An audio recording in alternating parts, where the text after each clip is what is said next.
What would it be like if you created a plan for your life, even for the next 6 months, that felt aligned, it felt inspiring, it felt satisfying, and overall you stuck to, and you sustained it, and you kept on going, and you achieved some things that you've thought of for a very long time. You kept thinking, oh, how do I step onto that path, and how do I do it so it then doesn't become overwhelming or just another to-do list or something that feels difficult and challenging, and it just feels like a stretch and you just want to curl up under the duvet and eat and not do anything that's challenging. So one of the great things that you can do to help sustain that is to create your own success markers.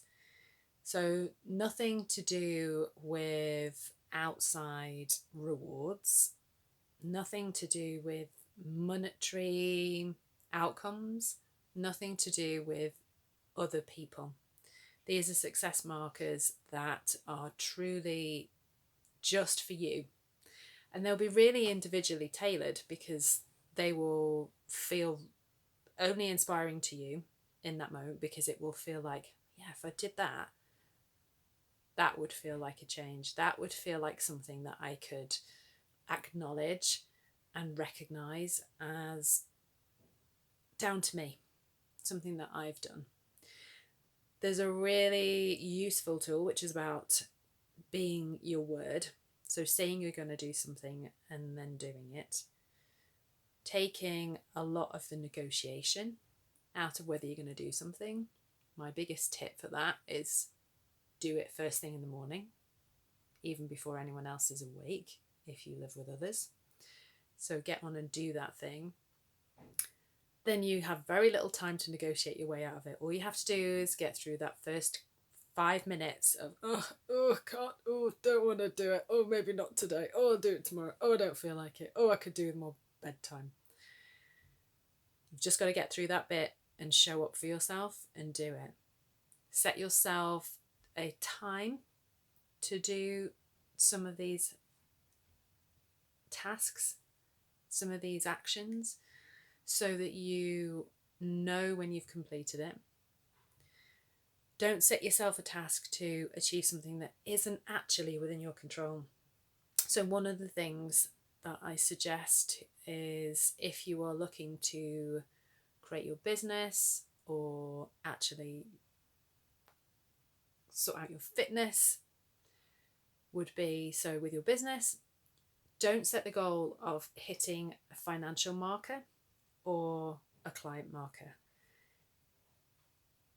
Align yourself to the amount of work that you do, so that you say, okay, I'm going to follow and acknowledge the action that I take and see if that bears fruit, but I'm going to mark and record the action rather than the outcomes.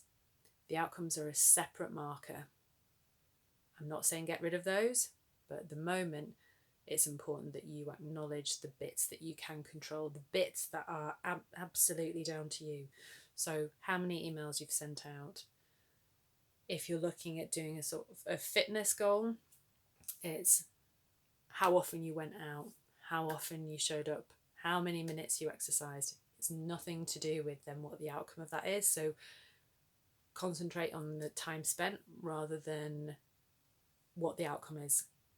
Whether you were able to hit that weight goal or anything like that, you just consistently show up and do what you said you were going to do. This builds your resilience. It builds your appreciation of yourself. It allows you to acknowledge yourself for what you've done. It allows you to build up a relationship of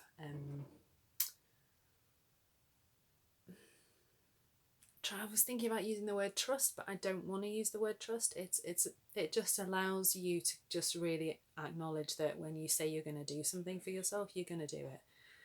I just find it really fascinating that sometimes, if we were going to promise something to somebody else, if we were going to say, so in the next 5 mornings, I'm going to get up and I'm going to make you breakfast. And on the second day, you're like, I can't be bothered. gutted, wouldn't you? Somebody said, right, I'm going to do that for you. And yet we do that to ourselves all the time. We said, right, okay, for the next 5 mornings, I'm going to do this for myself. Second day, you're not doing it, maybe. Third day, maybe. You'd always have a like, oh, well, I'm not going to do it. But if you treat yourself like your friend, how you want to be with your friend, then you be your word to your friend. You do what you say you're going to do. And actually, it takes out such a load of inner chatter in a negotiation if you just get on and do what you said you were going to do when you said you were going to do it. So choose some success markers that allow you to mark your journey, to go, okay, I said I was going to do that. This is me doing it. I'm not saying let go of the markers that involve other people and external circumstances, but do create your markers that just go, okay, I'm going to do this by then. I'm going to do this by then. And celebrate it, appreciate it, enjoy it. Say, wow, I did that. I did that for me. I did that because I said I was going to do it. That builds resilience. You will feel great. Appreciate yourself. Enjoy making your list. And remember, it's very personal to you. You can have the external markers of like hitting that deal amount with these people. That is where the magic happens. The real magic happens with other people when you want to, when someone else says I love you, when someone says, yeah, I'll come and do your course, when somebody else goes, wow, let's reward this person. The validation that we love as social beings, it's great, but I'd like that to be the cherry on top, not the whole cake of validation. We build up our own validation, our cake validation, the big bulk of it for ourselves. Those are the pieces of the cherry on top. Okay, enjoy making your list.